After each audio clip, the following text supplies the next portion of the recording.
네, 오늘 2월 17일 수요일 날 새벽 예배 나오신 우리 성도님들을 환영합니다. 또 축복합니다. 우리 공동 기도 제목으로 먼저 기도하는 시간 갖도록 하겠습니다. 기도하시겠습니다. 홍석화 집사의 암을 치료해 주십시오. 배옥진 집사의 뇌졸중을 치료해 주십시오. 언어가 회복되고 오른쪽 팔다리에 힘이 생겨나도록 해 주십시오. 과간나 집사의 허리를 치료해 주십시오. 고나다 집사가 다시 걷도록 해 주십시오. 최영승 형제의 어머니의 암을 치료해 주십시오. 오기선 어린이가 회복이 잘 되게 해주십시오. 강봉 장로의 임파선 암을 치료해 주십시오. 우한 폐렴으로부터 우리를 지켜주십시오. 예수님의 이름으로 기도합니다. 아멘. 아멘. 우리가 그동안 기도했던 우리 김태남 집사님 뇌종양으로 그동안 고생 많이 하셨는데요. 지난 토요일 12시경에 집에서 소천하셨습니다. 병원에 계시다가 그 전날 더 이상 할 것이 없다 그래서 집으로 오셨고, 그래서 하루 집에 계시다가 지난 토요일 날 12시경에 소천하셨습니다. 뇌종양이 이미 머리 전체에 퍼져서 의식은 없으셨고요. 호마 상태로 계시다가 가족들 다 만나시고 그러시고 소천하셨습니다. 아직 장례 절차는 나오지 않았고요. 화장을 원하셨는데 아마도 한 3주 정도는 기다려야 순서가 돌아온다고 해서 지금 그 화장을 기다리고 있는 그런 상태입니다. 우리 유가족을 위해서 좀 기도해 주시기 바랍니다. 네, 오늘 본문의 말씀 같이 한번 보시겠습니다. 본문의 말씀은 마태복음 14장 13절에서 21절까지 말씀입니다. 본문의 말씀은 요한복음 14장은 이렇게 순서적으로 아마 일어난 그런 사건인 것을 볼 수가 있습니다. 왜냐하면 마태, 마가복음은 특별히 마가복음이 요한복음을 비롯한 모세오경 그 공관복음서의 어떤 그 텍스트라 그렇게 생각합니다. 그런데 그 안에 침례 요한의 죽음과 또 예수님께서 오병이어의 기적을 행하시고 물리를 걸으시고 그다음에 겟세마네에서의 기적을 마태복음이 똑같이 기록하고 있습니다. 그 순서대로 기록하고 있고 마가복음에도 그 순서대로 기록하고 있습니다.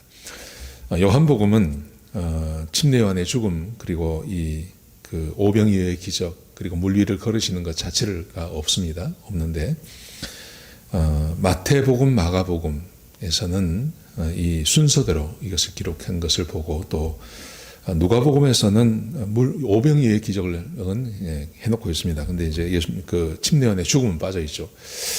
그렇게 볼 때 아마도 침례 요한의 죽음과 그리고 그 오병이어의 기적 그리고 예수님께서 물리를 걸으시는 것, 게네사렛에서 기적을 행하시는 것이 아마도 연관이 있다 그렇게 보면 좋을 것 같습니다. 어제 말씀에 침례 요한이 헤롯에 의해서 죽임을 당했습니다. 근데 참 허망한 죽음이었습니다. 왜냐하면 헤로디아 그 헤롯의 동생 빌립의 부인이었던 헤로디아를 빼앗아서 함께 사는 것에 대해서 침례 요한이 비난을 하죠. 비난을 하니까 죽이고 싶었는데 헤롯이 죽이고 싶었는데 죽이지 못합니다. 사람들이 침례 요한을 선지자로 보고 있기 때문에 죽일 수가 없었습니다. 근데 그 헤로디아의 딸이 헤롯의 생일날 춤을 춘 것을 보고 또 기뻐하면서 그렇게 그의 소원을 들어주겠다고 그러고 그 틈을 타서 헤로디아가 침례 요한을 죽이라고 그렇게 명령을 하고 또 할 수 없이 헤롯이 그 말을 따라서 행합니다. 참 어떻게 보면 굉장히 허망한 죽음입니다. 침례 요한처럼 참 대단한 인물이 이런 여자아이의 춤을 보고 잔치에서 일어난 일 때문에 죽임을 당한다. 굉장히 허망한 일이죠. 자, 이제 이 소식을 예수님께서 들으셨어요. 예수님께서 들으시고 예수님께서도 심상치 않은 행동을 하십니다. 자, 보십시오. 13절에 보시면요. 예수께서 들으시고 배를 타고 떠나사 따로 빈들에 가시니 예수님께서 그 소식을 들으시고 거기를 떠나십니다. 그 지역을 떠나셔서 배를 타고 떠나셔서 빈들로 가십니다. 저는 두 가지 의미가 있다고 생각합니다. 예수님께서는 자기를 위해하려고 한다든지 죽이려고 한다든지 하면 예수님께서는 언제나 피하셨습니다. 왜 피하셨냐 하면 예수님께서 죽으셔야 할 그 죽음은 십자가의 죽음이죠. 그래서 그의 예수님께 해를 끼치려고 하고 하는 자들에게서 예수님께서 언제나 피하셨습니다. 아마도 침례 요한의 죽음 이 소식을 들으시고 예수님께서 헤롯이 또 예수님을 위해를 가할 수 있다는 생각을 가지시고 피하신 것 같습니다. 또 하나는 근데 예수님께서 빈들로 나가세요. 빈들로 나가셨다는 말의 의미는 하나님께 기도하기 위해서 나가시는 것이죠. 근데 이 기도 빈들로 나가셔서 하나님께 기도하는 이 기도 안에 어떤 그 예수님의 슬픔, 예수님께서 보시는 슬픔 같은 것이 저는 느껴졌습니다. 왜냐하면 하나님의 종이, 하나님의 그 쓰임받는 종이 악한 자들에 의해서 죽임을 당하고 하는 것을 보시면서 이 세상이 얼마나 악합니까? 이 악한 세상 안에 하나님의 사람들이 고난받는 걸 보면서 예수님께서 얼마나 마음이 아프셨을까 하는 생각을 했습니다. 그래서 예수님께서 빈들로 나가셔서 하나님께 기도를 했다고 생각합니다. 자, 이렇게 하신 다음에, 그러니까 이 침례 요한의 죽음과 예수님께서 그들을 피하셔서 빈들로 나가시는 것, 이것만 보면 어떤 굉장히 그 패배적인 기독교, 하나님의 능력이 세상에서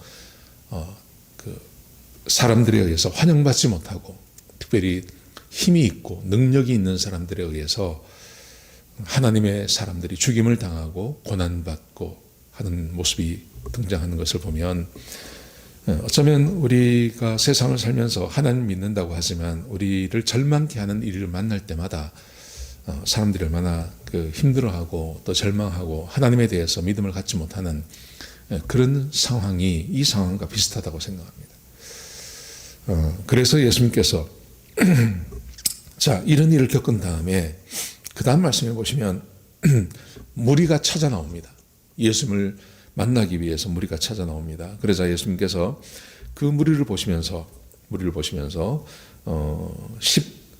13절, 14절에 보시면요. 모시고 불쌍히 여기시면서 그들에게 그들의 병을 고쳐주셨습니다. 이게 이제 오병이어의 기적으로 이어지는 것입니다.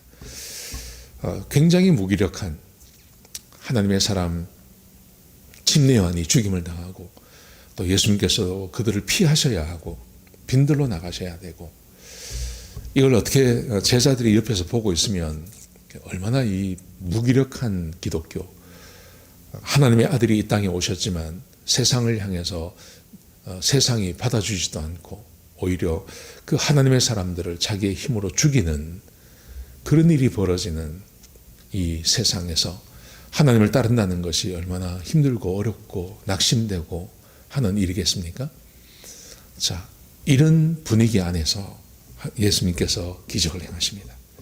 굉장한 기적을 행하십니다. 특별히 이 기적의 목적은 그 제자들을 위한 것이라고 저는 생각합니다.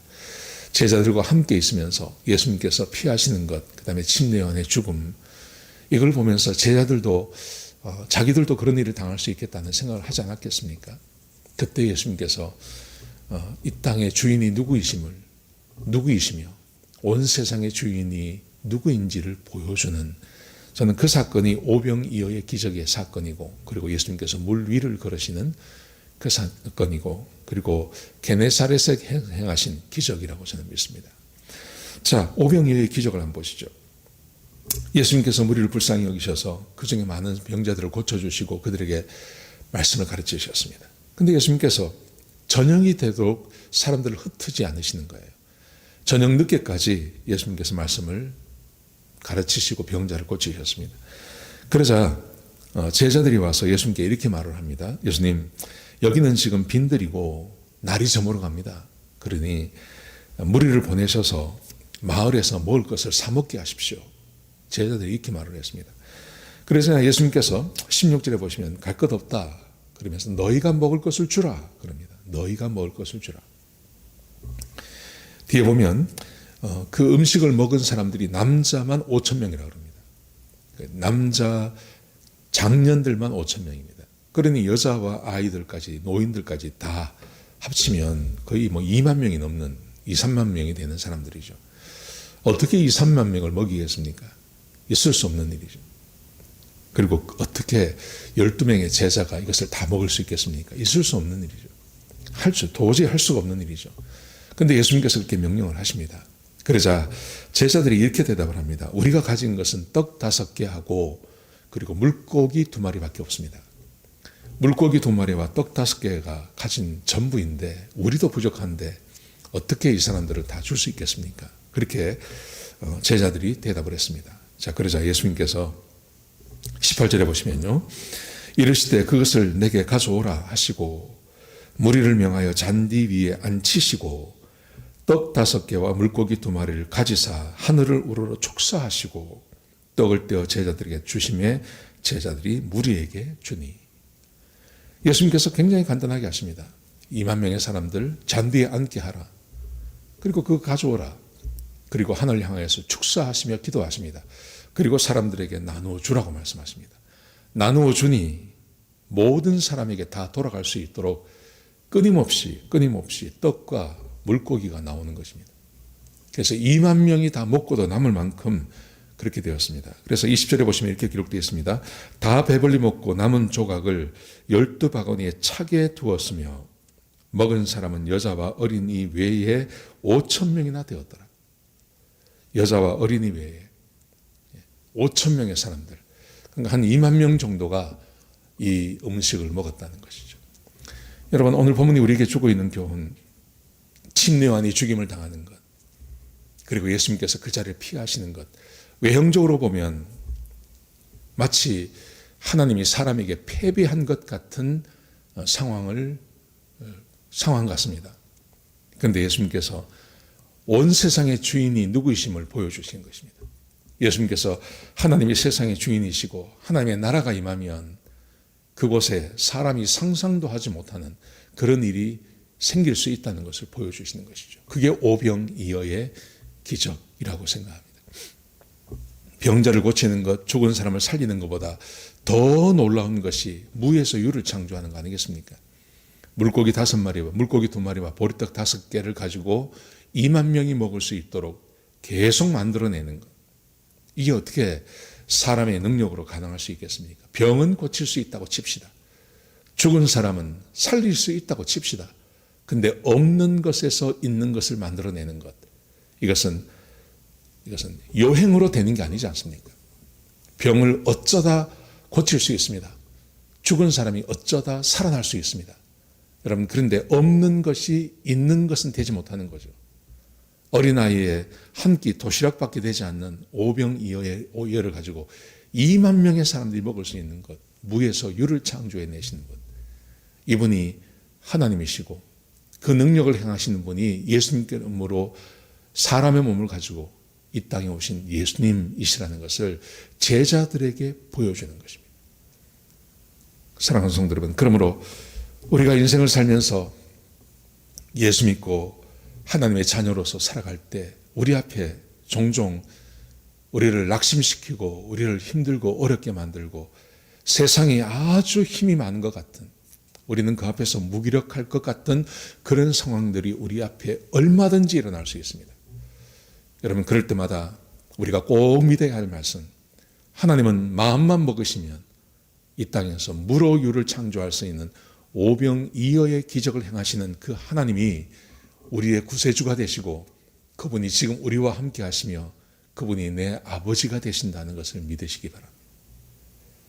세상이 아무리 우리를 절망시키고 세상이 아무리 우리를 낙심시킨다 하더라도, 세상이 힘이 굉장한 것 같아 하더라도 하나님이 온 세상을 창조하신 그 창조의 하나님께서 지금도 우리를 위해서 일하실 수 있다는 것을 믿으시기 바랍니다. 절망하지 마시기 바랍니다. 낙심하지 마시기 바랍니다. 이 하나님께서 우리에게 약속하시기를 우리와 늘 함께 하시겠다고 약속해 주셨습니다. 그리고 무엇이든지 원하는 것이 있으면 기도하라고 우리에게 약속해 주셨습니다. 여러분, 그러므로 힘들고 어렵고 낙심되는 일을 만날 때마다 절망하지 마시고 하나님 앞에 가서 기도하시고 간구하시고 하나님께 도움을 요청하시는, 그래서 오병이어의 기적이 우리에게 일어나는 그런 놀라운 은혜 가운데 있는 저와 여러분 되시기를 주의 이름으로 축복합니다. 우리 같이 한번 기도하시겠습니다. 아버지 하나님, 귀한 말씀 주셔서 감사합니다. 아버지 하나님, 이 세상에 힘이 있는 것 같고 이 세상에 능력이 있는 것 같고 또 하나님은 아무런 힘이 없는 것 같은 그런 상황들이 우리 가운데 종종 일어날 때가 있습니다. 하나님, 그럴 때마다 절망하지 않게 하시고 오병이어의 기적을 행하신 하나님을 바라보며 주께 나아가는 주의 백성들이 될 수 있도록 역사하여 주옵소서. 아버지 하나님, 절망하지 않게 하여 주옵소서. 하나님 바라보게 하시고 온 세상을 창조하신 하나님이 지금 우리와 함께 하심을 굳게 믿고 하나님께 기도하고 간구하는 그런 귀한 성도님들 될 수 있도록 역사하여 주시옵소서. 주님 감사합니다. 예수님의 귀하신 이름으로 간절히 기도드렸습니다. 아멘.